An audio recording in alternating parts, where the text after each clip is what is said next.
সোনা ব্যবসায়ী খুনে অভিযুক্ত প্রশান্ত বর্মন তাকে শুক্রবারের মধ্যে আত্মসমর্পণ করতেই হবে নির্দেশ সুপ্রিম কোর্টের। অর্থাৎ এবার পুলিশের কোর্টে বল। ভিডিওকে গ্রেফতারের সুযোগ পুলিশের সামনে, আত্মসমর্পণ না করলেই গ্রেফতার।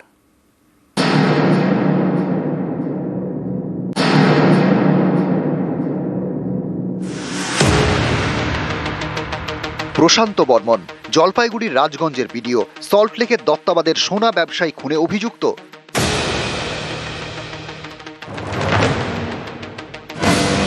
সোমবার সুপ্রিম কোর্ট নির্দেশ দিয়েছে শুক্রবারের মধ্যে ভিডিও প্রশান্ত বর্মনকে আত্মসমর্পণ করতেই হবে।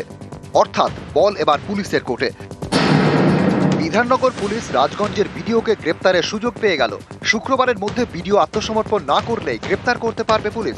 আদালতে আবেদন জানাতে হবে, তা মঞ্জুর হলেই গ্রেপ্তার করা যাবে। কোর্ট মনে করলে গ্রেপ্তারের নির্দেশ দিতে পারে। হাইকোর্টের মতো সুপ্রিম কোর্টও ভিডিওকে আত্মসমর্পণের নির্দেশ দিয়েছে, তাই গ্রেপ্তার করার নির্দেশ দেওয়ার সম্ভাবনা বেশি বলে বিশেষজ্ঞরা মনে করছেন।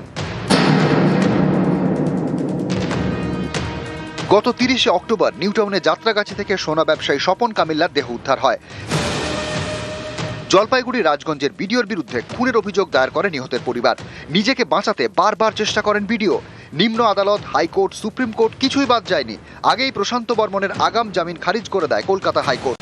আত্মসমর্পণ করতে বলে 72 ঘন্টা সময় বেঁধে দেয়। সেই রায় চ্যালেঞ্জ করে সুপ্রিম কোর্টের দ্বারস্থ হন রাজগঞ্জের ভিডিও। এরই মধ্যে ভিডিওর আত্মসমর্পণের মেয়াদ শেষ হয়। তার বিরুদ্ধে গ্রেপ্তারি পরোয়ানা জারি করে বিধাননগর পুলিশ। এরই মাঝে বা সুপ্রিম কোর্ট ভিডিওকে নির্দেশ দিল শুক্রবারের মধ্যে আত্মসমর্পণের। তা না করলেই পুলিশের সামনে সুযোগ তাকে গ্রেপ্তার করার।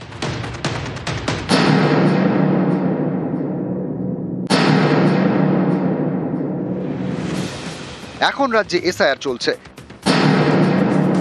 একজন ভিডিও কাজ করছেন ইলেকটোরাল রেজিস্ট্রেশন অফিসার হিসেবে। এসআইআর শুনানিতে কাকে ডাকা হবে, তালিকায় কার নাম থাকবে, কার নাম বাদ যাবে, এসবের দায়িত্ব ভিডিওর।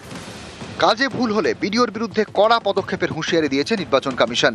সেখানে রাজগঞ্জের ভিডিও যেন ব্যতিক্রম। তিনি দীর্ঘদিন অফিসেই যান না। অভিযোগ, গত 23শে ডিসেম্বর থেকে অফিসে যাননি রাজগঞ্জের ভিডিও প্রশান্ত বর্মন। অনেকেরই প্রশ্ন, এই ভিডিওর বিরুদ্ধে কেন বিভাগীয় তদন্ত করা হয়নি? কেন ভিডিওর বিরুদ্ধে কড়া ব্যবস্থা নেয়নি নির্বাচন কমিশন? এই ভিডিও কি এতই প্রভাবশালী? আমি একটা কথা বলছি, চক্রান্তকারীদের চক্রান্ত থাকবে না, দাবাংই থাকবে। কে কি অত প্রভাবশালী? আজ পর্যন্ত তাকে গ্রেফতার হচ্ছে না।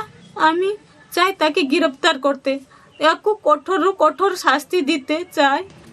নিউজ 18 বাংলা।